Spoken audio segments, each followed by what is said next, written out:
Hello everyone, welcome to Pinnacle video course. Pinnacle video course में आपका बहुत बहुत स्वागत है। डियर फ्रेंड्स, मुझे पूरी उम्मीद है कि आपकी पढ़ाई बहुत अच्छे से चल रही होगी। आपके आने वाले जो भी एग्ज़ाम्स हैं उसकी तैयारियां ज़ोरों शोरों से आप कर रहे होंगे, और इसी तैयारी में जो आपकी एफर्ट है उसमें थोड़ी सी मदद के लिए कुछ वीडियो कोर्सेज जो हैं वो पिनाकल के द्वारा लॉन्च की गई हैं। ऑब्वियसली जो भी एग्ज़ाम्स आपके आने वाले हैं उसके लिए तमाम वीडियो कोर्सेज पिनाकल के जो प्लेटफॉर्म है वहाँ अवेलेबल हैं। आप किसी भी एग्ज़ाम के लिए जो भी वन डे एग्ज़ाम्स वगैरह हैं उसके लिए वीडियो कोर्सेज अवेल कर सकते हैं। बहुत सारे वीडियो कोर्सेज जो हैं अवेलेबल हैं, और those all video courses will definitely help you in your examination. So उसी श्रृंखला में आज की श्रृंखला जो है हमारी 6500 किताब आप अपने स्क्रीन पे देख रहे होंगे। सो ये किताब के बारे में मुझे ज़्यादा आपको बताने की ज़रूरत है नहीं, क्योंकि this is the best book and the best seller book of Pinnacle. So सबसे अच्छी बुक जो है आप सभी जिसके बारे में जानते हैं, आपके पास जानकारी है, वो 6500 की बुक है, most sought book by SSC aspirant. So ये बुक जो है आपकी बहुत मददगार साबित हुई है आज तक, और इसी बुक को थोड़ा सा और इंटरेस्टिंग बनाने के लिए, थोड़ा सा कॉम्प्लीमेंट्री करने के लिए, we have introduce the video course of 6500 TCS MCQs which includes 6500 MCQs question, and this book contains a beautiful solutions in every question. So a beautiful solutions follows every question in 6500 TCS MCQs, and I believe if you are going to have a command over these video courses, the lectures and the book, that will definitely help you in your examinations and your score will suit up for sure. Okay, so what you are supposed to do, आपको क्या करना है, आपसे क्या उम्मीद की जा रही है? आपसे उम्मीद की जा रही है कि ये जो बुक है 6500, इसकी अच्छे से आप इसको कवर करें। बैक टू बैक बुक के सारे जो क्वेश्चंस सॉल्यूशंस दिए गए हैं उसको अच्छे से कवर करेंगे। इसके अलावा इस बुक में जो सॉल्यूशंस हैं उसको टेक्स्ट बुक की तरह आपको पढ़ना है, क्योंकि इसके जो सॉल्यूशंस हैं मैं आपको बता रहा हूँ, पिनाकल की जो सॉल्यूशंस होती है वो टीचर्स के द्वारा बनाई जाती है। सो टीचर्स को पता होता है कि किस तरह के क्वेश्चंस आपके एग्जाम में आने वाले हैं। सो पिनाकल की सॉल्यूशंस डिफरेंट क्यों होती है? क्योंकि इसके सॉल्यूशंस में टीचर्स का एक्सपीरियंस होता है, and they know what kind of questions can be asked in your next examination. That's why the Pinnacle books are different and unique. Okay, so आपको अपनी तरफ से मेहनत जो है वो करनी पड़ेगी। हमारी तरफ से हमने पूरी एफर्ट लगाई है, आपकी तरफ से आपको क्या मेहनत करनी पड़ेगी? जो भी सॉल्यूशंस है उसको टेक्स्ट बुक की तरह आपको पढ़ना है, डिटेल वे में पढ़ना है, क्योंकि बहुत डिटेल और रिलेवेंट सॉल्यूशंस आपको मिलता है। अलॉन्ग विद दैट जब भी आप एमसीक्यू लगाएं तो उसको टेस्ट की तरह लगाएं। तो ये बुक में आपको दो फीलिंग मिलने वाली है। एक, आपको टेस्ट की फीलिंग मिलेगी क्योंकि 6500 एमसीक्यूज है तो बहुत अच्छी आपकी तैयारी हो जाएगी। दूसरी, इसके जो डिटेल सॉल्यूशंस हैं बहुत ऑर्गेनाइज्ड हैं, बहुत रिलेवेंट हैं, अप टू डेट हैं, जो भी फैक्ट्स एंड फिगर हैं वो अप टू डेटेड हैं। तो आपको एक टेक्स्ट बुक की फीलिंग जो है यहाँ मिलने वाली है। तो ये एक कंप्लीट पैकेज है आप सभी के लिए, जो लोग भी आपके आने वाले एग्ज़ाम्स हैं उसके बहुत अच्छे से तैयारी कर रहे हैं। तो अच्छे से इसको कवर करेंगे, लेक्चर्स जो भी हैं उसको अच्छे से आप देखेंगे, और इस तरह से आपको इस एग्ज़ाम में बहुत फ़ायदा होगा। ओके, सो ये 5th एडिशन की बुक है आप देख रहे हैं, और इसके MCQs करेंगे। लास्ट क्लास में अगर आपको याद हो तो हमने कुछ इकोनॉमिक्स के MCQs वगैरह किए हैं। इकोनॉमिक्स के MCQ इनफैक्ट स्टार्ट कर रहे हैं, और लास्ट क्लास में आप जानते हैं जो भी टॉपिक ख़त्म हुए हैं उसके लेक्चर्स भी आपने देखे होंगे। सो यूनिक क्वेश्चंस हैं, मुझे उम्मीद है कि आपने उसको कवर किया होगा। आज इकोनॉमिक्स के क्वेश्चंस देखेंगे। So before we proceed with the questions, आपको एक बार बुक में दिखा दूं। ये है 6500 TCS की बुक, ठीक है। ये इंग्लिश में है और हिंदी में भी सेम बुक आती है। अगर आपके पास ये बुक है तो बहुत अच्छी बात है। ऑनलाइन ऑफलाइन सब जगह ये बुक मिलती है, बहुत पॉपुलर बुक है, कहीं से आप परचेज कर सकते हैं। There is no problem in purchasing those books, ठीक है। It is very much accessible to remote corner of the country. Okay, so let's begin the lecture with the economic sections. Today we will be discussing some fantastic question, कुछ बेहतरीन प्रश्नों को discuss करेंगे जो अर्थशास्त्र के सेक्शन से है। अर्थशास्त्र अपने आप में एक बहुत महत्वपूर्ण टॉपिक है, और अर्थशास्त्र मेरा एकदम फेवरेट टॉपिक है। क्यों? क्योंकि एज ए इंडिविजुअल आप देखोगे तो आपकी जो सोशल स्टेटस है, आपकी जो सोशल स्टेटस है that is defined by economics, specially in India. आप देखेंगे भारत में, ऐसे तो पूरे विश्व में है, ठीक है, हर एक जगह है, लेकिन इंडिया में आप देखोगे अगर आप मिडिल क्लास बिलोंग करते हो, अगर आप नॉर्मल फैमिली को बिलोंग करते हो, तो आप देखोगे कि जैसे ही आप का जो इकोनॉमिक क्लास है वो चेंज हुआ, वैसे ही आपका सोशल क्लास चेंज हो जाता है. So that is why economics is very interesting and why we are here, why we are interacting. हम लोग क्यों पढ़ रहे हैं, क्यों बात कर रहे हैं एक दूसरे से, क्योंकि it is because of economics. You are seeking a job, I am teaching you, I am trying my best to help you get the job so that your your economy will improve, and when your economic will improve, your social strata will improve. That's why ऐसे economics जो है fantastic subject है, बहुत मजा आने वाला है आपको. इकोनॉमिक्स के सारे लेक्चर्स देखिएगा, चीज़ों को समझेंगे, सीखेंगे और कोशिश करेंगे जो भी फैक्ट्स फिगर है इंटरेस्टिंग इंपॉर्टेंट उसको क्लास में ही याद करने का पूर्ण कोशिश करेंगे. ठीक है, सो let's begin the lecture with the very first question.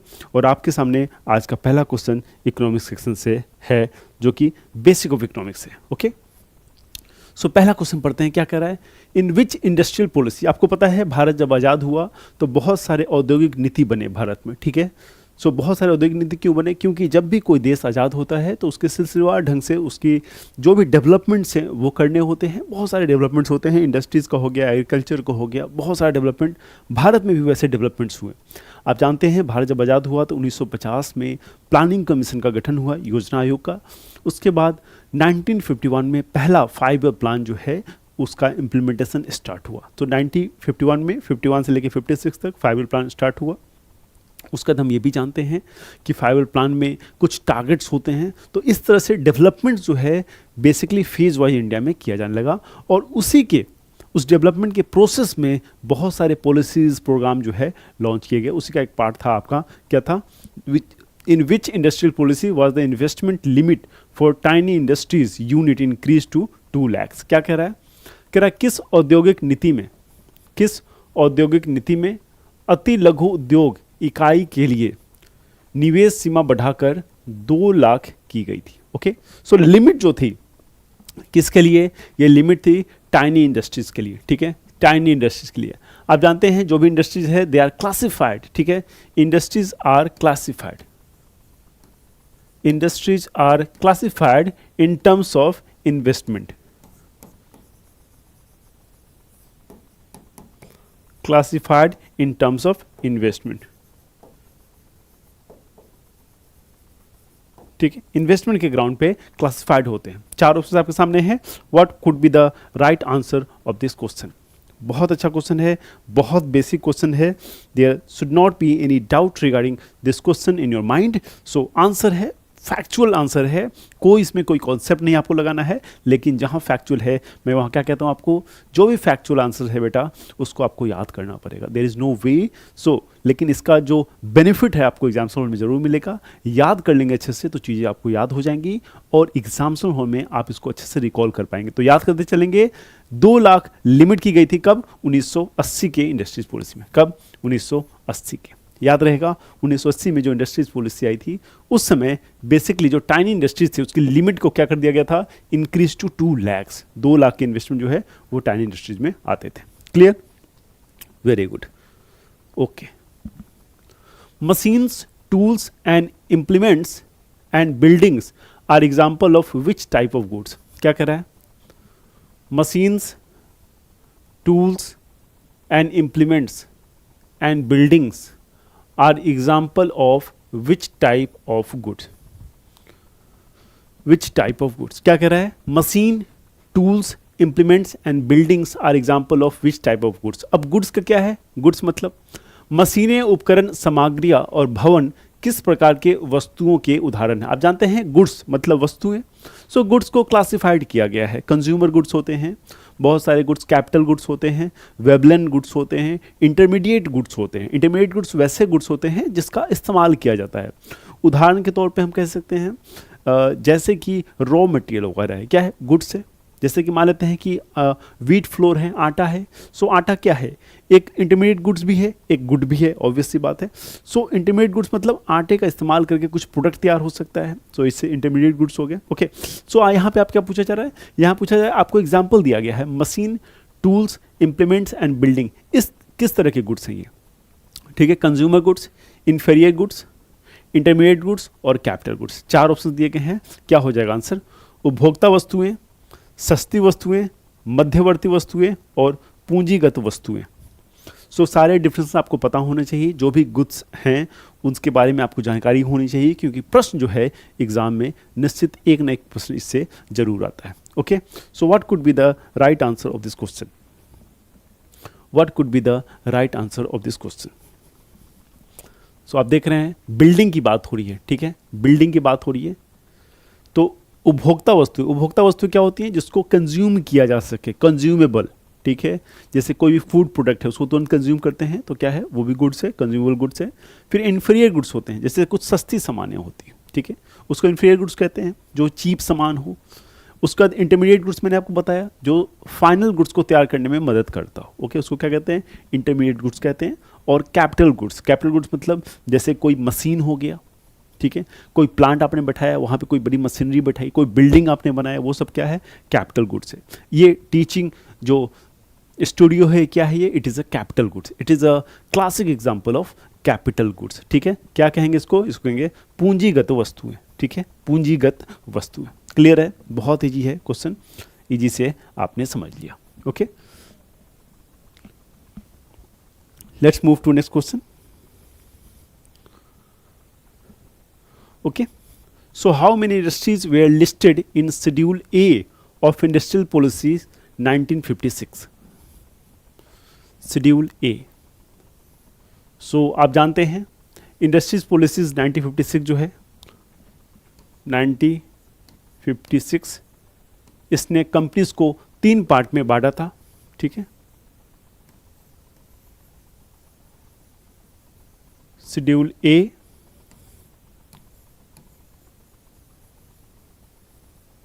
Schedule B and schedule C. Okay, so 1956 की जो औद्योगिक नीति थी, उन्होंने कंपनी का वर्गीकृत किया था शेड्यूल ए, बी एंड सी, ठीक है। ये क्लासिफिकेशन याद रखिएगा। और इसी से क्वेश्चन जो है आज आपका बन के आया है। क्या क्वेश्चन है? क्वेश्चन है कि औद्योगिक नीति 1956 की जो अनुसूची ए थी, जो ये वाली अनुसूची थी, ठीक है, जो अनुसूची ये थी, ओके, अनुसूची ए थी, इसमें कितने उद्योगों को सूचीबद्ध किया गया है, ठीक है, मतलब कितने उद्योग जो थे इसमें शामिल थे। ये प्रश्न आपसे पूछा गया, काफ़ी अच्छा खूबसूरत सा प्रश्न है। क्या आंसर हो जाएगा? आंसर हो जाएगा इसका 17। क्या होगा बेटा? आंसर हो जाएगा 17। क्लियर? आंसर क्या होगा? आंसर होगा 17। Okay, industries are classified into how many categories in industrial policy resolutions. Okay, काफ़ी सरल और बढ़िया प्रश्न है ये। क्या कह रहा है? औद्योगिक नीति संकल्प में जो इंडस्ट्रियल पॉलिसी आई थी, उसमें उद्योगों को कितने श्रेणियों में वर्गीकृत किया गया है, मतलब उसका डिवीज़न किया गया है कितनी कैटेगरीज में, ठीक है, कितने कैटेगरीज में उसको डिवीज़न उसका किया गया है। 5 4 3 2 5 अभी हमने तुरंत डिस्कस किया है, जल्दी बताइए, तुरंत अभी हमने डिस्कस किया है शेड्यूल वाला। ओके, सो बेसिकली ये 3 कैटेगरी था, कैटेगरी 1, कैटेगरी 2 और कैटेगरी 3। ओके, कैटेगरी 1, कैटेगरी 2 और category 3।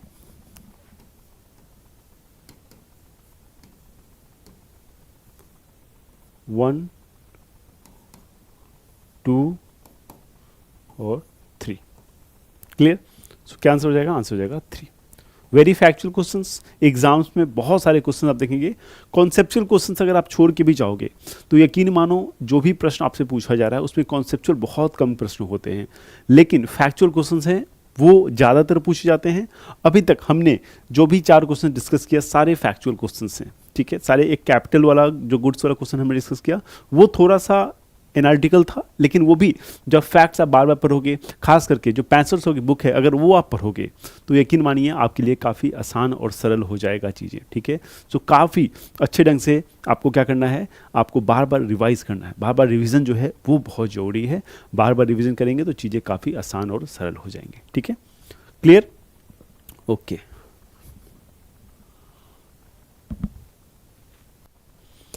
So agriculture sector is a part of, कृषि क्षेत्र जो है किसका हिस्सा है? कृषि क्षेत्र जो है वो किसका हिस्सा है? देखिए, मूल रूप से अगर हम बात करें, ठीक है, मूल रूप से तो जो सेक्टर्स हैं वो 3 सेक्टर में बांटी गई हैं, प्राइमरी, सेकेंडरी और टर्सरी, ठीक है। अगर तीनों के अलावा बात करेंगे तो क्वाटरनरी सेक्टर भी आता है, ठीक है, ये चतुर्थ सेक्टर है। जैसे कि मान लीजिए कोई मैनेजमेंट के लेवल पे कोई बैठा हुआ है और वो इंटेलेक्चुअल डिसीजन मेकिंग के लेवल पे है और इंटेलेक्चुअल डिसीजंस लेने में कंपनी को हेल्प कर रहा है, वो सब आते हैं आपके चतुर्थ क्षेत्र में। लेकिन मूल रूप से अगर बात करें तो हमारे यही 3 सेक्टर जो है हमें देखने को मिलता है, ठीक है, यही देखने को मिलता है। पहला सेक्टर है आपका, इसमें क्या आ जाता है, वो है हमारा प्राइमरी सेक्टर। पहला क्या है, पहला है primary sector. Okay, so primary sector how it is different for the sectors. So primary sector जो है बेसिक जो नेचुरल रिसोर्सेज है उसका इस्तेमाल करके प्रोडक्शन करता है। तो प्राइमरी सेक्टर क्या करता है, प्राइमरी सेक्टर आप देखेंगे रॉ मटेरियल्स का जो है पैदावार यहाँ आपको देखने को मिलेगा, रॉ मटेरियल्स,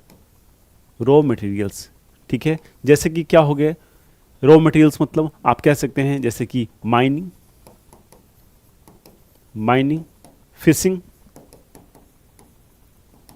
फिशिंग, ये क्या है, ये सारे सब नेचुरल रिसोर्सेज का तो इस्तेमाल करते हैं। क्या कोई इसमें प्रोसेसिंग है, there is no processing in the primary sector, ठीक है। सेकेंडरी सेक्टर, ठीक है, सेकेंडरी में क्या है, सेकेंडरी में प्रोसेसिंग होती है रॉ मटेरियल्स की, ठीक है,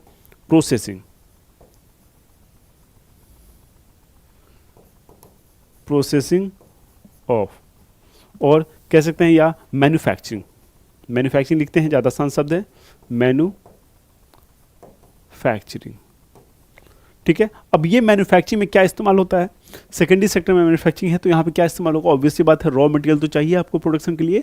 तो रॉ मटेरियल जो प्राइमरी सेक्टर प्रोड्यूस करता है रॉ मटेरियल, उसका इस्तेमाल करके सेकेंडरी सेक्टर जो है वो गुड्स प्रोड्यूस करता है, और सेकेंडरी सेक्टर की जो प्रोडक्शन है उसके सर्विस प्रोवाइड, मतलब उसमें जो उसका ट्रांसपोर्टेशन हो गया, उसकी वेयर हाउसिंग हो, ये कौन करता है, ये हमारा टर्सरी सेक्टर करता है, सर्विस मुहैया कराना, ठीक है। सो आप जो क्या पूछा, एग्रीकल्चर किस सेक्टर में आएगा, एग्रीकल्चर आप जानते हैं नेचुरल रिसोर्स का इस्तेमाल होता है। प्राइमरी सेक्टर में मैंने आपको बताया है प्राथमिक क्षेत्र में कि माइनिंग, फिशिंग और एग्रीकल्चर जैसे चीज आते हैं जिसमें नेचुरल रिसोर्सेज का इस्तेमाल करके प्रोडक्शन किया जाए। ओके, सो क्या इसका आंसर हो जाएगा, इसका आंसर हो जाएगा प्राइमरी सेक्टर यानी कि प्राथमिक क्षेत्र।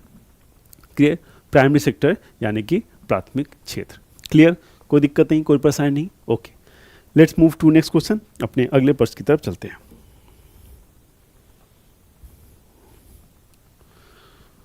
So, which of the following can be considered as example of flow variables? Okay, निम्नलिखित में से किसे प्रवाह चर का उदाहरण माना जाता है। निम्नलिखित में से किसे प्रवाह चर का उदाहरण माना जाता है। Examples of flow variables,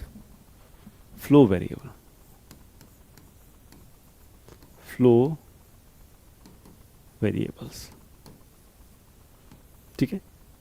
option आपके सामने है तीनों, production of rice, import of cloth, change in capital, ठीक है, change in capital. So which of them is an example of flow variables.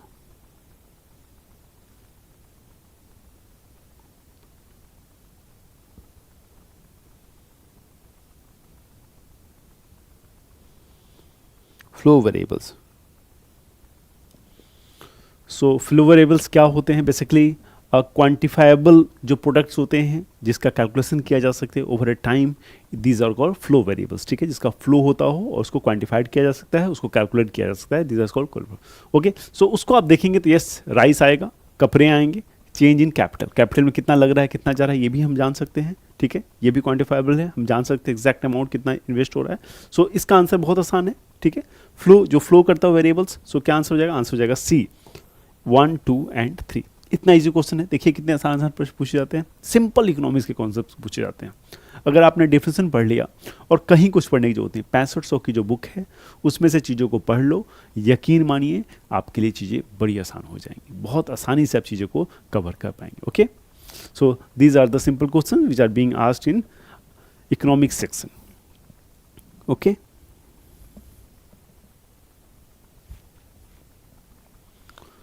so Hindustan Aeronautics Limited comes under which sector? Okay, so Hindustan Aeronautics Limited जो है basically किस क्षेत्र के अंतर्गत आता है, किस क्षेत्र के अंतर्गत आता है, ठीक है, किस क्षेत्र के अंतर्गत आता है हिंदुस्तान एरोनॉटिक्स लिमिटेड, किस क्षेत्र के अंतर्गत आता है, cooperative sector, private sector, foreign sector और पब्लिक सेक्टर। सहकारी क्षेत्र, प्राइवेट क्षेत्र, विदेशी क्षेत्र, सार्वजनिक क्षेत्र। चार ऑप्शन आपके सामने हैं, आपको बताना है क्या हो जाएगा इसका right answer. Corporate sector, private sector, foreign sector और public sector. What would be the right answer of this question? So Hindustan aeronautics limited.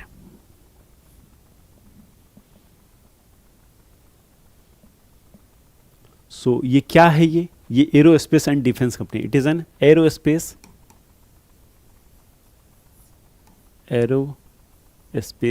And defence company.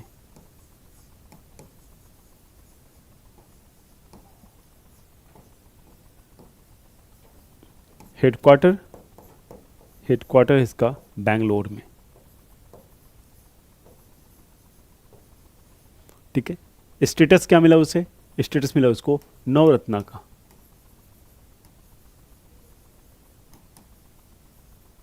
क्या स्टेटस? नवरत्ना का।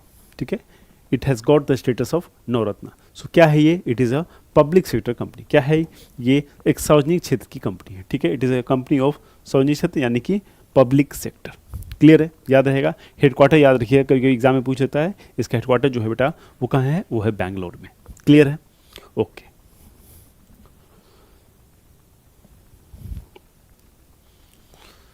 So in migration, the factors which cause people to leave their place of residence or origin are called. Okay? So क्या कह रहा है? कह रहा है कि प्रवास में जब भी कोई लोग प्रवास करते हैं, ठीक है, माइग्रेशन होता है, लोग आप जानते हैं एक स्थान से दूसरे स्थान तक लोग जाते हैं। ठीक है, क्या है वो माइग्रेशन है। और माइग्रेशन क्या है? बिना कारण के नहीं होता। माइग्रेशन का एक कारण होता है, जब एक समूह, एक वर्ग या कोई एक व्यक्ति एक स्थान को छोड़ के दूसरे स्थान पे जाता है तो उसके पीछे बहुत सारे मोटिवेशंस होते हैं। ये जो मोटिवेशंस होते हैं ये दो तरह के हो सकते हैं। एक, जहां आप जा रहे हैं वहां पे ऐसे कोई अपॉर्चुनिटी आपको मिले जो आपको वहां खींच रहा हो, वहां बुला रहा हो। और दूसरा होता है कि जिस स्थान को आप रह रहे हैं, जहां से बिलोंग करते हैं, वहां की परिस्थितियां अनुकूल ना हो जहां पे आप रहना पसंद करते हैं, तो उस फैक्टर से भी लोग माइग्रेट करता है। ओके, सो प्रश्न पे आते हैं। प्रवास में वो कारक जो लोगों को अपने निवास स्थान अथवा उद्गम को छुड़वाने का कारण बनते हैं वो क्या कहलाते हैं? Pull factors, regular factor, push factor, irregular factor. चार ऑप्शंस आपके सामने हैं, क्या है आंसर बताना है आपको। क्या कह रहा है? बेसिक कह रहा है कि प्रवास में वे कारक जो लोगों को अपने निवास स्थान अथवा उद्गम को छुड़ाने में कारक बनते हैं। मतलब जिस स्थान को आप बिलोंग करते हो, जहां आप रहते हो, वहां से आपको बाहर धकेलने में जो फैक्टर काम करते हैं उसको क्या कहते हैं? मतलब मैं अगर यहाँ पे हूँ तो यहाँ की जो इन्वायरमेंट है वो मेरे अनुकूल नहीं है, मुझे पसंद नहीं है, तो मैं क्या करूँगा? मैं यहाँ से चला जाऊँगा। वो जो फैक्टर्स हैं, वो जो कारक हैं, वो क्या कहलाएंगे? वो कहलाएंगे पुश फैक्टर। पुश मतलब क्या होता है? किसी को पुश कर देना। ठीक है, और कोई आपको बुलाएगा तो क्या होगा? किसी को खींचना, मतलब पुल फैक्टर, है ना। आपने देखा होगा पुल और पुश बहुत सारे गेट्स पे लगे रहते हैं। जैसे गेट्स की इस तरफ जाओगे तो लिखा है पुल, मतलब अपने तरफ खींचो, और पुश मतलब धक्का दो। जहां पे आप बिलोंग करते हो वहां की इकोनॉमिकल कंडीशन ऐसी हो सकती है, पॉलिटिकल कंडीशन ऐसी हो सकती है, सामाजिक सोशल कंडीशन ऐसे हो सकती है जहां से आपको जाना, जैसे कि पॉलिटिकल इंस्टेबिलिटी है किसी देश में, बहुत परेशानी है वहां पे। ठीक है, आप जानते हैं बहुत सारे ऐसे कंट्रीज हैं जहां पे इंस्टेबिलिटी आई है। ठीक है, वहाँ से लोग माइग्रेट करते हैं। आप जानते हैं हमारे पड़ोसी जो देश हैं वहाँ से बहुत सारे लोग माइग्रेट करके दूसरी जगह जाते हैं, तो वहाँ पे कई बार दोनों फैक्टर काम करते हैं। ठीक है, कई बार है दोनों फैक्टर काम करते हैं, लेकिन ज़्यादातर आप चीज़ों को आइडेंटिफाई कर पाओगे। जैसे इंडिया में आप देखोगे, इंडिया में लोग मेट्रोपॉलिटन सिटीज़ में जाते हैं तो वहाँ क्या काम करता है? यहाँ पे पुल फैक्टर काम करता है। कोई मान लो कि बॉम्बे चला गया, आप जानते हैं बहुत सारे जो लेबर्स हैं इंडिया में जो डेली मैनुअल लेबर्स का काम करते हैं वो गुजरात चले जाते हैं, या जो आर्टिसन हैं वो गुजरात चले जाएंगे वहाँ पे, क्योंकि बहुत सारे फैक्ट्रीज हैं, दिल्ली चले जाएंगे, बॉम्बे चले जाएंगे। तो वैसे लोग किसके शिकार है? वो जो बेसिकली पुल फैक्टर है, खींचने वाली जो शक्ति है, उसके कारण जाते हैं। और इंस्टेबिलिटी, क्योंकि India is a very stable country, तो यहाँ पे पुश फैक्टर कम काम करता है। ठीक है, यहाँ पे पुल फैक्टर ज़्यादा काम करता है, लेकिन पॉलिटिकली इंस्टेबिलिटी है, जहाँ पे स्थिति ठीक नहीं है, अनुकूल नहीं है, वहाँ पे पुश फैक्टर काम करता है। ठीक है, एग्जाम्पल्स इसके कौन कौन से दे सकते हैं? एग्जाम्पल्स में दे सकते हैं हम लोग पॉलिटिकल इंस्टेबिलिटी,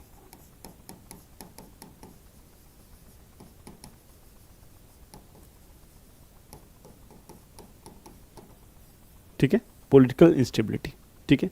पुल फैक्टर का एग्जांपल क्या हो सकता है? पुल फैक्टर मतलब आकर्षण, खींचे आपको, जैसे कि बेटर एजुकेशन, बेटर एजुकेशन, ये है हेल्थ सर्विस, हेल्थ सर्विस, मान लीजिए मेडिकल स्थितियाँ बहुत अच्छी हैं, हॉस्पिटल्स अच्छे हैं, डॉक्टर्स अच्छे हैं, तो वो भी एक कारण होता है किसी को अपने तरफ खींचने का। ओके, बहुत अच्छा क्वेश्चन था ये, ध्यान रखिएगा, ठीक है। These are called push factor. Okay okay, so what is the fiscal year period in India? ठीक है, क्या कह रहे हैं, इंडिया में फिस्कल ईयर पीरियड कौन सा है? What is the fiscal year period in India? Bharat में वित्तीय वर्ष की अवधि कितनी है? भारत में वित्तीय वर्ष की अवधि कितनी है? ठीक है, वित्तीय वर्ष की अवधि कितनी है?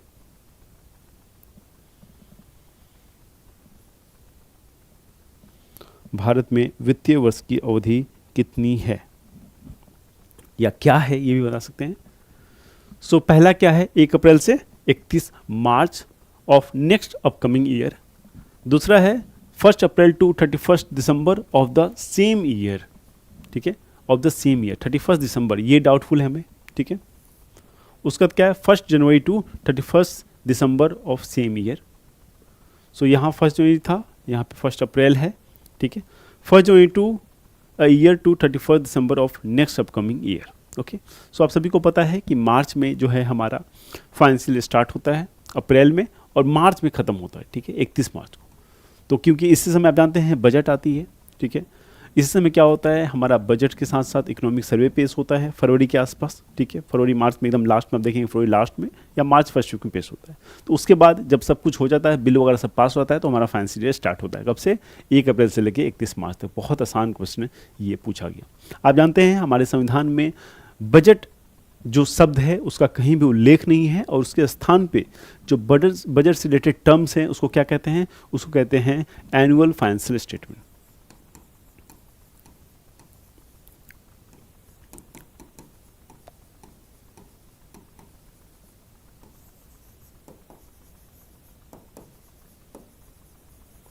एनुअल फाइनेंशियल स्टेटमेंट, ठीक है। कौन सा आर्टिकल है, आर्टिकल 112, ठीक है, आर्टिकल 112, क्लियर है, आर्टिकल 112। ओके,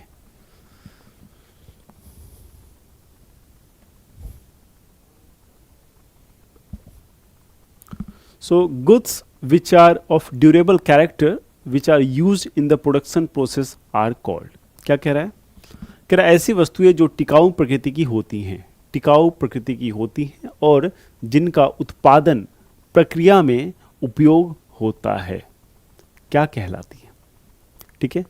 सो इनका जो है बेसिकली उत्पादन प्रक्रिया में इस्तेमाल होता है, क्या कहते हैं इसको, capital goods, Veblen goods, consumption goods और complementary goods, complementary goods.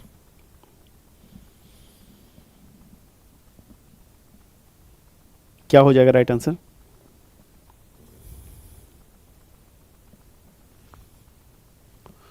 So durable character which are used in production process are called goods which are of durable character. So इस आपको किस शब्द पे ध्यान देना है, आपको ध्यान देना है ऐसी वस्तुएं जो टिकाऊ प्रकृति की होती हैं और जिनका उत्पादन प्रक्रिया में इस्तेमाल होता है, क्या कहलाती है, ठीक है, goods which are of durable character which are used in production process. Okay, production process. तो आप जानते हैं बहुत सारे जो कैपिटल गुड्स हैं उनका जो है फाइनल प्रोडक्ट के प्रोडक्शन में यूज़ किया जाता है, ठीक है।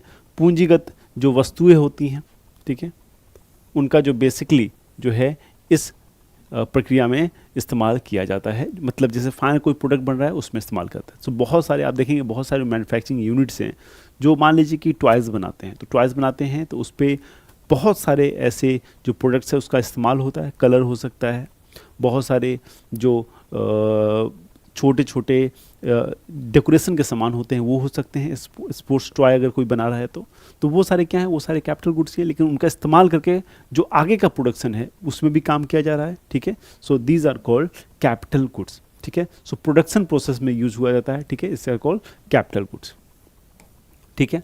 उसके बाद क्या है, वेबलेन गुड्स। वेबलेन गुड्स क्या होता है, वेवलेंथ गुड्स ऐसे गुड्स होते हैं जो आपके स्टेटस सिंबल में यूज होता है, स्टेटस सिंबल में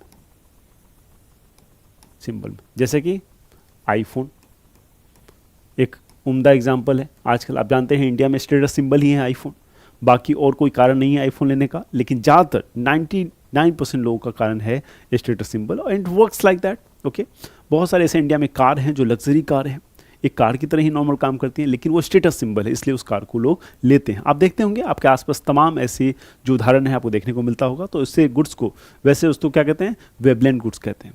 ठीक है, कंजम्पशन गुड्स आप समझ रहे हैं, जो कंजम्पशन के लिए होती हैं, जो उपयोग के लिए होती हैं, उसको कंजम्पशन गुड्स कहा जाता है। और कॉम्प्लीमेंट्री गुड्स क्या होते हैं, जैसे कि एक दूसरे के जो पूरक हो, जैसे कि बैट एंड बॉल। ठीक है, बैट एंड बॉल हो सकता है, और या वो भी कर सकते हैं। बैट एंड बॉल के अलावा हम लोग लिख सकते हैं जैसे कि रैकेट। ठीक है, टेनिस का रैकेट। सो टेनिस का रैकेट जो है बिना बॉल के काम करेगा क्या? ठीक है, जो लॉन टेनिस है वो बिना बॉल के काम करेगा क्या? टेनिस का रैकेट नहीं करेगा। बैडमिंटन अच्छा एग्जांपल है, बैडमिंटन बिना शटल के काम करेगा क्या? नहीं करेगा। तो ये सब क्या हो जाएंगे, ये सब आपके कॉम्प्लीमेंट्री गुड्स के उदाहरण हो जाएंगे। ठीक है, कॉम्प्लीमेंट्री गुड्स के एग्जाम्पल हो जाएंगे। क्लियर? कोई डाउट नहीं, कोई परेशानी नहीं?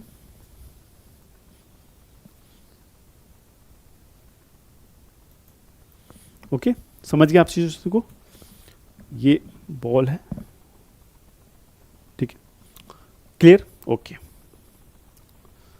Change in the inventory of firm is treated as, क्या कह रहा है क्वेश्चन? किसी फार्म की वस्तु सूची में परिवर्तन को किस रूप में समझा जाता है? ठीक है, किसी जो फार्म हाउस, कोई भी एक फार्म है, कोई एक मैन्युफैक्चरिंग यूनिट है, वहाँ पे अगर उसकी वस्तु सूची में कोई परिवर्तन आता है तो उसको किस रूप में समझा जाता है? ठीक है, डिसइन्वेस्टमेंट, इन्वेस्टमेंट, लायबिलिटी और asset. Okay, change in the inventory of firms is considered as, change in the inventory of firms is considered as,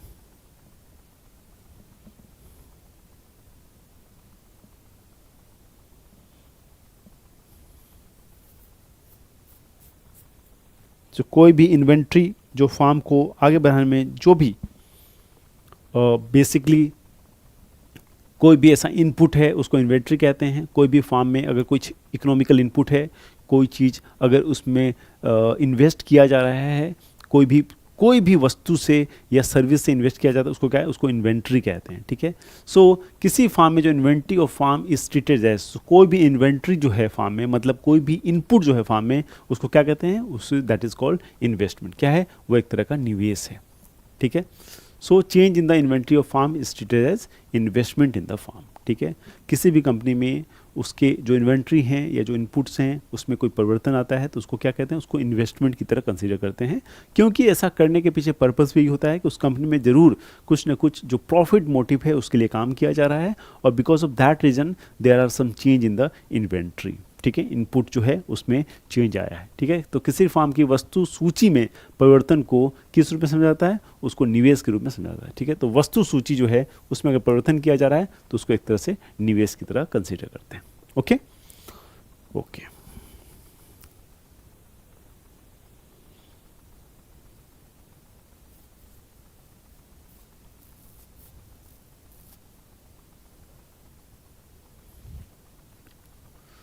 so which of the following is an example of joint sector industries?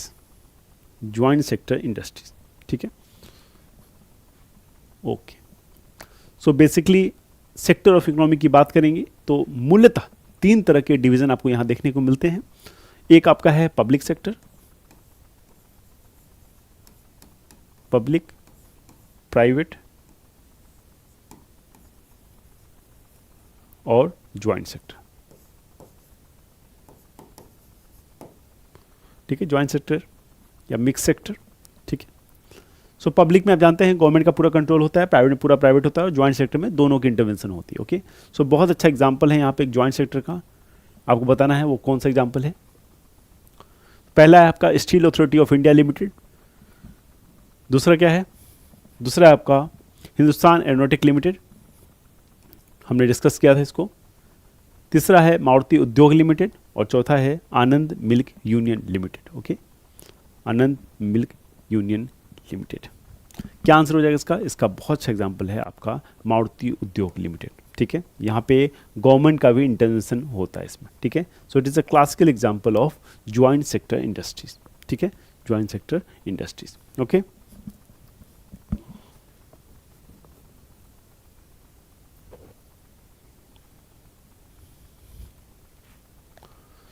The number of live birth per 1000 person in a year is called. Okay, so क्या है, ध्यान देना, पहला आपको ध्यान देना है, यहाँ पे कह रहा है लाइव बर्थ। ठीक है, सो जन्म के दौरान अगर किसी बच्चे की मृत्यु हो जाती है तो उसको कंसीडर नहीं करते हैं। It is called the live birth, कितने बच्चों की जन्म हो रही है। So the number of live birth per 1000 person, पर 1000 person in a year is called, in a year is called, क्या कहते हैं इसको? The number of live birth per 1000 person in a year is called, it is called birth rate. क्या कहते हैं इसको? It is called birth rate, इसको जन्म दर कहते हैं। ठीक है, सो पर 1000 है, ये ध्यान रखना आप, पर 1000। ठीक है, number of live birth per 1000। ठीक है,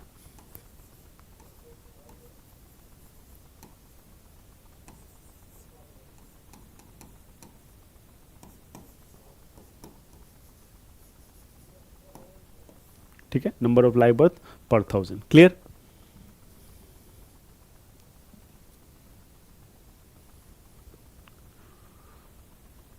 So which of the following statement is correct regarding the socialist society in the economy? Socialist society in the economy. ठीक है, सो अर्थव्यवस्था में समाजवादी समाज के संदर्भ में, ठीक है, अर्थव्यवस्था में समाजवादी समाज के संदर्भ में निम्नलिखित में से कौन सा कथन सही है? निम्नलिखित में से कौन सा कथन सही है? निम्नलिखित में से कौन सा कथन सही है? ओके, क्या होगा? पहला पढ़िए, the government decides what goods are to be produce. So सबसे पहले आपको ध्यान देना है, यहाँ पे क्या पूछा जा रहा है? Regarding the socialist society. ठीक है, regarding the socialist society. Okay, ये बात क्लियर है। उसका कह रहा है अर्थव्यवस्था में समाजवादी समाज के संदर्भ में निम्नलिखित शब्दों को, कथन को जो है समझना है। पहला है कि जब समाजवादी मतलब सोशलिस्ट पैटर्न ऑफ सोसाइटी होती है, इकोनॉमिकल कंडीशन उस पर सोशलिज्म का कवर वो है, बेसिकली कंट्रोल है। जो थ्योरेटिकल अंडरस्टैंडिंग है वो ये कहती है कि उस समय जो है आपको जो गुड्स का प्रोडक्शन होगा उसको कंट्रोल गवर्नमेंट करेगी। ठीक है, गवर्नमेंट कंट्रोल करेगी, ये socialist economic socio economic theory जो है ये कहती है। ठीक है, उसका क्या है? Distribution of goods under the socialism is suppose to be based on what people need. Okay, so ये भी सही बात है। सोशलिज्म में लोगों को क्या ज़रूरत है, ठीक है, उसको सोच के, ठीक है, उसको सोच के जो है गवर्नमेंट प्रोड्यूस करती है। ठीक है, गवर्नमेंट जो है प्रोड्यूस करती है। Under socialism it is suppose to be based on what people need, what people need. ठीक है, इस नीड को वांट से कंफ्यूज मत कीजिएगा आप लोग। नीड और वांट में क्या फर्क है? वी नीड अ फोन, ठीक है, वी वांट आईफोन, दोनों में डिफरेंस है ना। We need a phone and we want iPhone, there is a difference between both. Okay, I hope you understand. आप मतलब समझ गए होंगे, डिफरेंसेस जो हैं वो आप समझ गए होंगे नीड और वांट के बीच का। ठीक है, तो सोशलिज्म में जो नीड है लोगों की उसके अनुसार जो है गवर्नमेंट प्रोड्यूस करती है। क्या आंसर हो जाएगा? आंसर हो जाएगा both 1 and 2, both 1 and 2। Clear?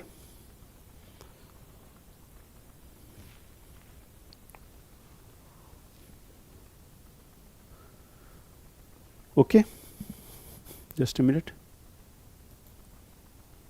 Okay, so microeconomics deals with which of the following studies? ठीक है, समष्टि अर्थशास्त्र। ठीक है, आप जानते हैं इकोनॉमिक्स को दो वर्गों में डिवाइड किया गया है, माइक्रो इकोनॉमिक्स और मैक्रो इकोनॉमिक्स। माइक्रो जो है बेसिकली स्मॉल यूनिट्स, जैसे कि एक इंडिविजुअल के बारे में, एक कम्युनिटी के बारे में अगर पता करना है, एक इंडिविजुअल यूनिट के बारे में पता करना है कि ये कैसे फंक्शन कर रहा है, तो उसको किस अर्थव्यवस्था के तहत हम समझते हैं, पढ़ते हैं, that is called micro unit. ठीक है, माइक्रो इकोनॉमिक्स। वहीं पे जब व्यापक तौर पे कोई स्टडीज करनी है on a large scale, so here the economics which comes into play is macro economics. So economics जो है दो तरह से डिवाइड होता है, एक आपका हो गया माइक्रो इकोनॉमिक्स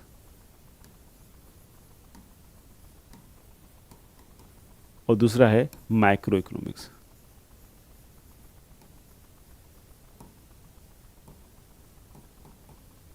ठीक है, micro economics and micro economics. Clear?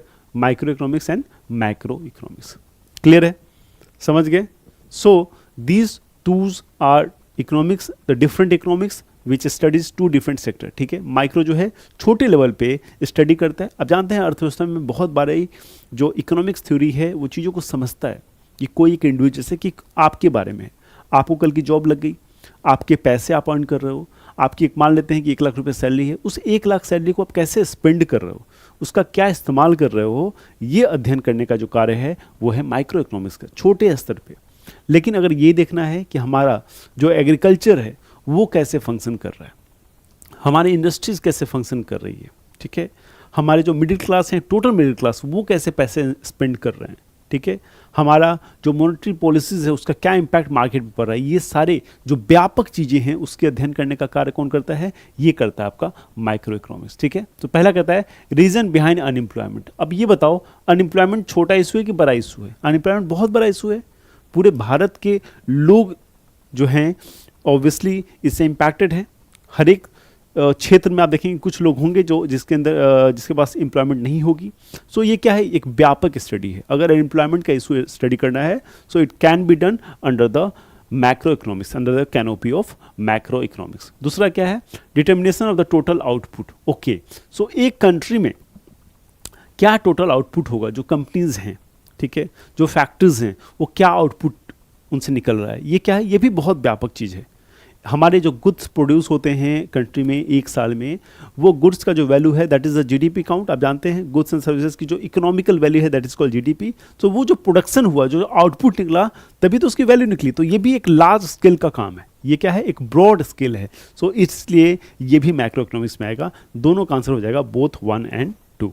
ठीक है, so answer will be both 1 and 2। So micro economics is a broader term, और मैक्रो इकोनॉमिक्स में हमेशा हम लोग ब्रॉड चीज़ों का अध्ययन करते हैं। ठीक है, ब्रॉड चीजों का अध्ययन करते हैं। So please make sure you remember this fact. Okay, let's move to next question. Okay, a free market economy is crucial aspect of, क्या कह रहा है? ध्यान दीजिएगा, किस वर्ड पे ध्यान देना है आपको कॉन्सेंट्रेट करना है मुक्त बाजार अर्थव्यवस्था पे। फ्री मार्केट इकोनॉमी मतलब वैसी इकोनॉमी, वैसी अर्थव्यवस्था जहां पे मार्केट फ्री हो, वहां चीजें कंट्रोल ना हो, जो मार्केट हो वो फ्री हो, डी कंट्रोल्ड हो। ठीक है, क्या होगा? D controlled. डी कंट्रोल मतलब बेटा, डी कंट्रोल मतलब वहां पे जो है सरकार इंटरवीन नहीं कर रही है ज़्यादा। ठीक है, सो डी कंट्रोल मार्केट है, और ये जो है किसकी एक बेसिक कह सकते हैं प्रीरिक्विजिट है। मतलब जब तक मार्केट फ्री नहीं होगा इस तरह की अर्थव्यवस्था पॉसिबल ही नहीं है। और ये कहाँ होता है? ये होता है कैपिटलिस्ट स्ट्रक्चर में। ठीक है, आप जानते हैं सोशलिज्म में गवर्नमेंट कंट्रोल करती है, फ्यूडलिज्म का जो स्ट्रक्चर है वहाँ पे भी फ्री मार्केट की बात नहीं होती है। सो कैपिटलिज्म मतलब पूंजीवाद, जिसके पास पूंजी है वो कैपिटलिस्ट बन सकता है। ये ऐसी व्यवस्था है कैपिटलिज्म की जहाँ पे आपको फ्री मार्केट की व्यवस्था रहती है। क्लियर है? सिंपल है, कॉन्सेप्चुअल क्वेश्चन है, एक बार समझ जाओगे बिल्कुल नहीं भूलोगे। ठीक है, कोई ज़्यादा परेशानी की बात नहीं है। आप समझ जाइए कि जब भी कैपिटलिज्म की बात करेंगे, जब भी पूंजीगत मार्केट की बात करेंगे, पूंजीवाद की बात करेंगे, तो वहाँ का जो मार्केट होगा वहाँ की। अच्छा, मार्केट में कहता हूँ तो उससे क्या समझते हो आप? मार्केट मतलब ये नहीं मैं बाजार की बात करूँ।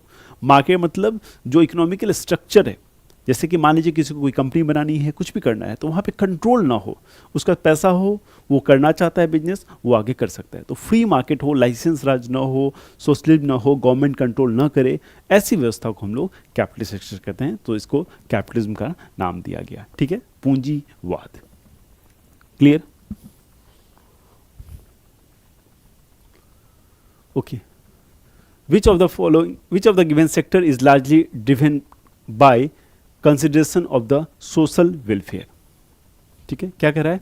दिए गए क्षेत्रों में से कौन सा मुख्य रूप से सामाजिक कल्याण के विचारों से प्रेरित है। Okay, which of the given sector is largely defined by consideration of social welfare. ठीक है, क्या? Social welfare. Foreign, cooperative sector, public sector, private sector. बहुत आसान है, आप जानते हैं। प्राइवेट तो होगा नहीं, मैंने आपको बताया। प्राइवेट से क्या होता है? प्राइवेट से कैपिटलिज्म होता है, मतलब जिसके पास कैपिटल है वो कर सकता है, और जो कैपिटलिज्म आएगा तो वहाँ पे इकोनॉमी क्या होगी, मार्केट क्या होगी? वो फ्री मार्केट या ओपन मार्केट होगी। और ओपन जहाँ मार्केट होता है वहाँ कंपनीज मोनोपोली करती हैं, वहाँ गवर्नमेंट कंट्रोल नहीं करती है, इसलिए प्राइवेट सेक्टर तो नहीं होगा इसका आंसर बिल्कुल। फॉरेन भी नहीं होना चाहिए। कोऑपरेटिव और पब्लिक, दो ऑप्शन आपके पास रह गए हैं, क्या गेस करोगे आप? और क्या आप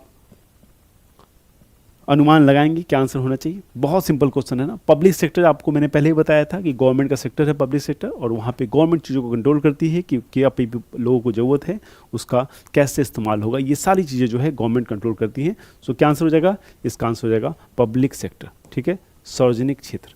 ठीक है, पब्लिक सेक्टर। क्लियर? ओके।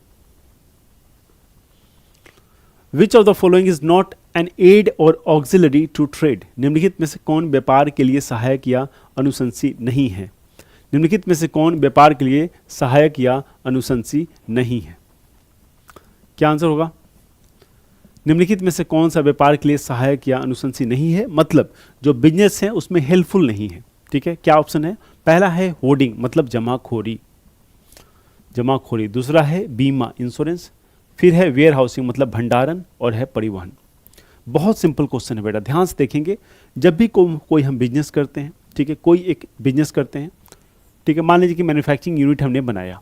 ठीक है, मैन्युफैक्चरिंग यूनिट हमने बनाया, और यहाँ पे क्या होगा? यहाँ पे बेसिकली प्रोडक्शन होगा। क्या होगा? प्रोडक्शन होगा, मतलब उत्पादन होगा। प्रोडक्शन होगा मतलब उत्पादन होगा। जब उत्पादन होगी तो उसमें ट्रांसपोर्टेशन की जरूरत पड़ेगा। जो भी सामान हम बनाएंगे वो मार्केट तक ले जाने के लिए हमें ट्रांसपोर्टेशन, परिवहन चाहिए होगा। ठीक है, जो भी सामान बना उसके लिए हमें भंडारण चाहिए होगा। भंडारण जो है हेल्पफुल है, क्योंकि भंडारण की व्यवस्था अगर नहीं होगी तो हमारा प्रोडक्शन जो है वो नहीं हो पाएगा। और बीमा की भी बहुत ज़रूरत होती है, क्योंकि इंश्योरेंस अगर नहीं होगा तो चीज़ों को लेके बेसिकली एक जो डर है कि खराब हो सकती है, चीज़ें परेशान हो सकती है, नुकसान हो सकता है, ये बना रहेगा। तो ये जो तीनों चीज़ें हैं वो हेल्पफुल है। होर्डिंग मतलब जमाखोरी, ये ऑब्वियसली इसका आंसर है। होर्डिंग जो है वो not expected from a business. ठीक है, होर्डिंग क्या होता है? जमाखोरी। जमाखोरी में आपने देखा होगा, जब कोई बाजार में, उदाहरण लेते हैं, आपने कुछ महंगाई सुनी है ना हो, प्याज की महंगाई तो ज़रूर सुनी होगी। आप देखिएगा जब भी प्याज महंगा होने लगता है तो बहुत ज़्यादा महंगा होने लगता है, और जब सस्ता होगा तो तुरंत सस्ता होता है। ऐसा क्यों होता है? ऐसा इसलिए होता है बेटा कि जो मार्केट प्लेयर हैं वो होर्डिंग करना स्टार्ट करते हैं, जमाखोरी करना स्टार्ट करते हैं। बोरे के बोरे प्याज लेके होर्ड कर दिया, और उसको धीरे धीरे मार्केट से निकालते हैं जब चीज़ें महंगी होती हैं। ठीक है, लेकिन वैसे ही जब प्रोडक्शन बहुत, क्योंकि प्रोडक्शन तो बैक एंड पे थोड़ा बहुत होता ही रहता है, जब प्रोडक्शन तुरंत बढ़ता है तो चीज़ें तुरंत फिर सस्ती हो जाती हैं। तो होर्डिंग जो है इट इज़ अ निगेटिव कैनोटेशन। ठीक है, ये क्या है? It is a negative thing, negative aspect of trade. ठीक है, it is a negative aspect of trade. क्या आंसर होगा? आंसर हो जाएगा होर्डिंग, जमाखोरी। क्लियर? होर्डिंग, जमाखोरी। Okay. Which of the following is a feature of public goods? Okay, क्या कह रहा है? निम्नलिखित में से कौन सा सार्वजनिक जो वस्तुएं होती हैं, जो पब्लिक गुड्स होते हैं, उसकी विशेषता है, पब्लिक गुड्स की विशेषता है। ठीक है, पब्लिक गुड, प्राइवेट गुड क्या होता है? मेरा जो मोबाइल फ़ोन है क्या है? वो पब्लिक गुड है? नहीं, वो प्राइवेट गुड है, वो मेरा अपना फ़ोन है। No one can touch that phone. But एक जो पार्क है, जो एक कम्युनिटी पार्क है, वो क्या है? वो एक पब्लिक गुड है। जो रोड है, जो रेलवेज़ है, एयरपोर्ट हैं, जो पानी, जो कॉमन वाटर सोर्सेज, वो क्या है? वो सारे पब्लिक गुड्स हैं। ठीक है, वेल है, कुआं है, क्या है? वो पब्लिक गुड है। ओके, सो कह रहा है कि इसमें से कौन सा फीचर है पब्लिक गुड का? ठीक है, सो पहला है these goods are more competitive. बिल्कुल गलत बात है, ये वस्तुएं अधिक प्रतिस्पर्धी होती हैं, ये गलत है। ठीक है, these goods are limited in supply, ये भी जो है गलत है। ठीक है, ये भी गलत है, ये लिमिटेड नहीं होती हैं। क्या रोड लिमिटेड होता है कि 100 लोग ही उस पर चल सकते हैं? क्या पार्क लिमिटेड होता है क्या कि शाम को 10 लोग ही उसमें घूम सकते हैं? ऐसा होता है क्या? नहीं होता ऐसा, ठीक है। So these are not limited. तीसरा है consumption of one person does not affect the consumption of another person. बिल्कुल सही जवाब। क्यों? मान लीजिए कोई रोड है, ठीक है, ये पब्लिक गुड है, ठीक है, रोड पब्लिक गुड है। क्या इस पे 10 लोग चलेंगे तो फिर अगले जो 10 लोग चलने वाले हैं उसको इम्पैक्ट करेगा क्या? उसको परेशानी होगी क्या? बिल्कुल नहीं होगी। पब्लिक गुड्स, सार्वजनिक वस्तुएं वही होती हैं जिस पे कितने भी लोग उसका इस्तेमाल करें, कोई नुकसान किसी को नहीं होता है, ठीक है। So this is the example of public goods. So consumption of one person does not affect the consumption of another person, ठीक है, does not affect the consumption of another person. Okay, next question. So name the two states in which land reforms was successful. उन दो राज्यों के नाम बताइए जिनमें भूमि सुधार सफल रहा है, ठीक है। आप जानते हैं आज़ादी के बाद भूमि सुधार एक ऐसी परिकल्पना थी जिसका क्रियान्वयन हुआ और बहुत ही आवश्यकता था, काफ़ी इम्पोर्टेंट था, काफ़ी आवश्यक भी थी। क्यों? क्योंकि लैंड जो था बहुत लिमिटेड हो गया था कुछ लोगों के पास, और कुछ लोगों के पास बहुत लैंड थे, कुछ लोगों के पास बहुत कम लैंड था। तो इस तरह से लैंड रिफॉर्म्स की आवश्यकता थी और उसी सिलसिले में बहुत सारे स्टेट्स में लैंड रिफॉर्म्स कराए गए। बहुत सारे राज्यों में ये सफल भी रहा, बहुत सारे राज्यों में उतना सफल नहीं रहा, लेकिन overall it was an successful attempt. Okay, so Uttar Pradesh, Bihar, West Bengal, Kerala, Maharashtra, Tamil Nadu, Karnataka and West Bengal. Karnataka and West Bengal.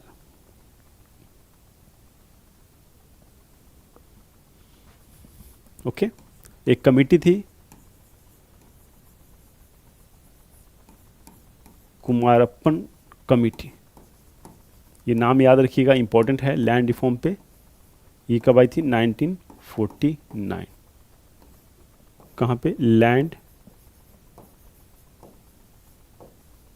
Reform. Okay, सो कहाँ रहा सक्सेसफुल?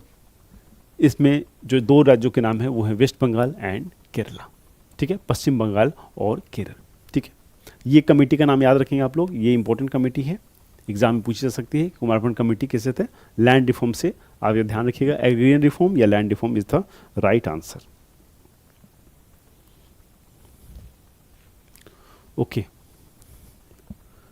एड और auxiliary to trade includes which of the following? व्यापार के लिए सहायक या अनुशंसी में निम्नलिखित में क्या शामिल है? जो आप व्यापार करते हैं उसके लिए सहायक या अनुशंसी जो है निम्नलिखित में से क्या शामिल है? Trade include which of the following? Aid और ऑक्सिलरी, ठीक है। प्रोडक्शन एड करना, ठीक है, प्रोडक्शन करना एड नहीं है, प्रोडक्शन करना वर्क है उसका। सेल करना एड नहीं है, खरीदना एड नहीं है। वेयर हाउसिंग एड है, भंडारण जो है ये हेल्प करता है, ये मदद करता है, ठीक है, एड करता है। जब भी आप कोई काम करते हैं तो somebody helps you, so actually he or she aiding you, okay, so इसको क्या है सहायक, क्या है सहायक की तरह काम करता है किसी भी कंपनी में, ठीक है। वेयर हाउसिंग में हम लोग भंडारण करते हैं, सामान को अपने जो भी प्रोडक्शन होती है उसको एक जगह रखते हैं, सो ये क्या है, ये हेल्प करने का काम करता है, इसलिए वेयर हाउसिंग क्या है, it is a good example of aid and auxiliary of the trade. Okay, next question. In the Industrial Policy Resolution of 1948,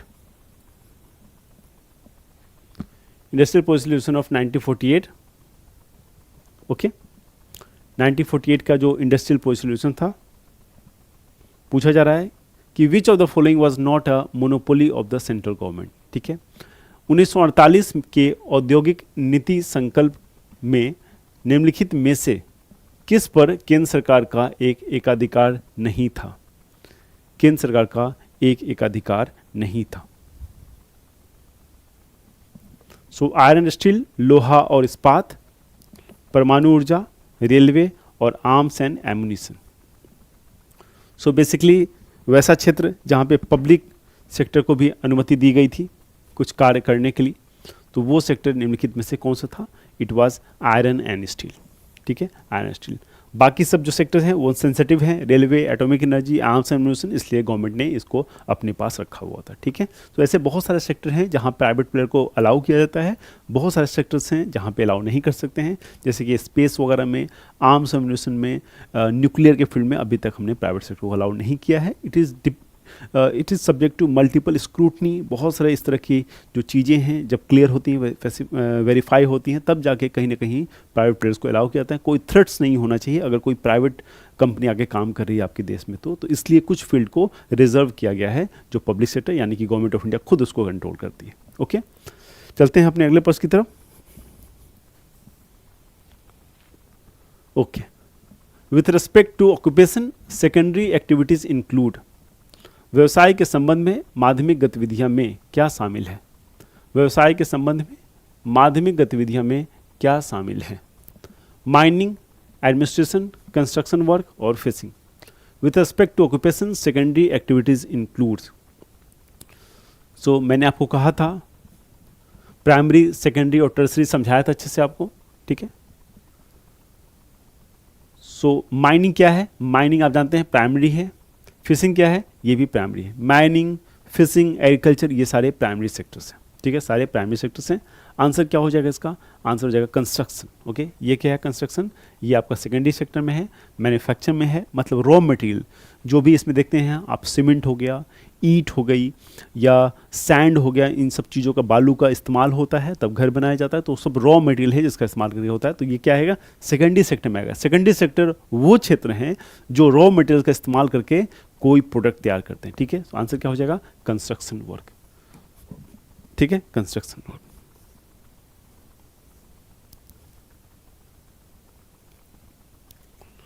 in an economy fisheries are part of. Okay, किसी अर्थव्यवस्था में मत्स्य पालन जो है किसका हिस्सा है? हमने ऑलरेडी इसको डिस्कस किया है। किसका हिस्सा है? ये हिस्सा है आपका प्राइमरी सेक्टर का। ठीक है, फिशिंग जो है वो प्राइमरी सेक्टर का है। इसके अलावा इसमें आपको माइनिंग आ जाएगा, माइनिंग आ जाएगी, एग्रीकल्चर आ जाएगी, एग्रीकल्चर आ जाएगा। ठीक है, सेकेंडरी सेक्टर में आपको मैंने बताया मैन्युफैक्चरिंग यूनिट, मैन्युफैक्चरिंग यूनिट। ठीक है, टर्शियरी सेक्टर में क्या है? टर्शियरी सेक्टर में सर्विसेज हैं, सर्विसेज हैं, जैसे कि ट्रांसपोर्टेशन हो गया,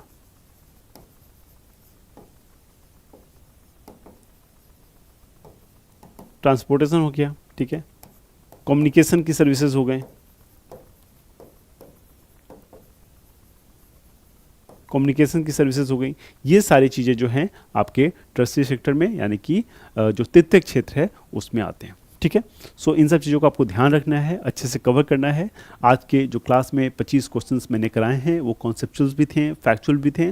फैक्चुअल क्वेश्चंस ज़्यादातर आपसे पूछे जाते हैं। कुछ फंडामेंटल बेसिक इकोनॉमिक्स के कॉन्सेप्ट अगर आपके क्लियर हैं तो यकीन मानिए चीज़ें आपके लिए काफ़ी आसान और सरल हो जाएंगी। ठीक है, बहुत मन से पढ़ाई करते रहिए। और पढ़ने के साथ साथ एक चीज़ मैं आपको हमेशा बताता हूँ कि टेस्ट सीरीज जो है वो बहुत इंपॉर्टेंट है बेटा। ठीक है, सो ऑब्वियसली बात है आप मन से पढ़ाई कर रहे होंगे, लेकिन जब तक आप टेस्ट नहीं लगाएंगे, जो मैं हर एक क्लास में कहता हूँ कि जितने मन से आप पढ़ाई कर रहे हैं उतने ही मन से आपको टेस्ट लगाना है। टेस्ट लगाएंगे तो आपकी जो यथा स्थिति है, आपकी जो पढ़ाई है, उसके बारे में आपको पता चलेगा कि आपने कितने अच्छे से पढ़ाई की हुई। इसलिए टेस्ट जरूर लगाइए।